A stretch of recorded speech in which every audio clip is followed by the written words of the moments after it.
Dennis, karibu sana to the Taj Show. Thank you. How are you? First, before we go to the juicy bits, maybe just share with us briefly how your journey has been. I first wanted to be a journalist 14 years ago.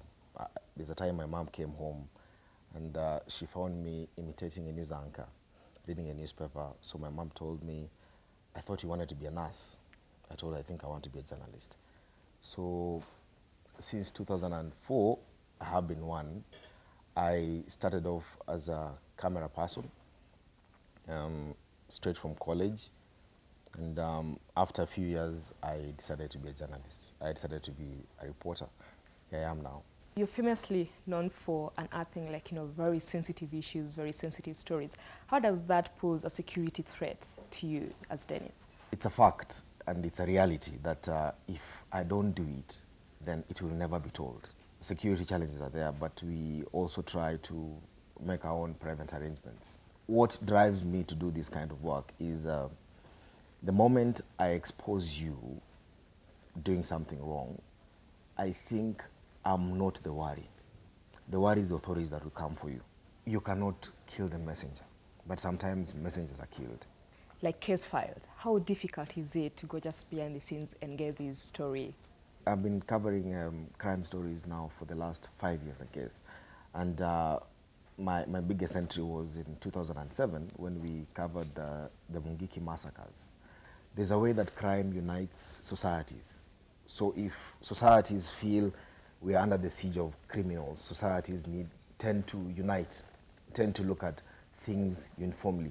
And that is what I capitalize on, or that's what I do. So I normally cover these crime stories. So when we started this series on KTN, and I'm glad that you've been watching Case Files, it takes a lot of time. For example, I go to Committee Maximum Prison. I'm met with 3,000 inmates at Committee Maximum Prison. So you need to do your background. After listening to 20, 30 people, then you decide, can I have a word with 20 of you? So you listen to one story for an hour, 2 hours. The days we go to prison, we speak to them the entire day. We don't do any recording, so we have to come the following day. So such are the challenges that I face behind the cameras. But luckily, I have a very supportive team. They make sure that we really deliver, and that space is there for you to deliver. Yes. Being a human being like, the rest of us, at times you witness very extreme, situations. How does that affect you? I'll give you an example of a story that I covered in 2006, the Kenya Airways crash in Douala, Cameroon. I was watching this breaking story at home. I was not working that day, and my boss calls me, you're flying out to Cameroon tonight at 7.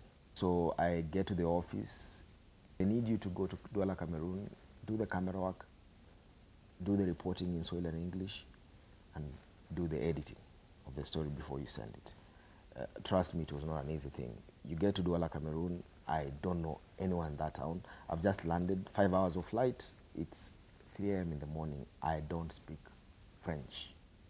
The people who are leading us to that site speak French. We walked for 10 kilometers in a forest. It was very dark. We were using our mobile phones. The light from our mobile phones, it got to a point we ran out of power.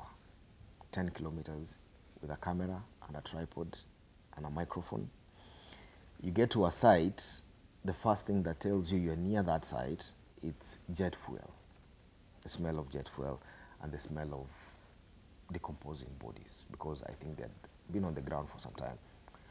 So we didn't realize that particular time that we were stepping on dead bodies until the following day when we went back. Briefly, just tell us maybe in just a few sentences how you balance between your work, your private life, and staying objective at the same time. I'm a married man. I have 2 children. In a week, I see my kids 15 minutes only every day. So by the time I leave in the morning, my kids are not yet up. I'm given 2 days off, but if there are stories that need to be done, I get to travel. So I think the best day that I spend with my kids is on Sunday. What advice can you give maybe to young people who are aspiring to be great journalists like you? Journalism has to start with you. Sometimes young journalists feel intimidated when they come into newsrooms as interns. But every time I work on my laptop, I say there's an aspiring journalist who wants to be better than I am. So it starts with you. Get a chance. If you go to a media house, they give you a chance to practice internship, seize it. Don't go to a media house, walk out, and the only person who can remember you is the receptionist, because she's the one who told you the manager's office is that one. Thank you so much, Dennis. But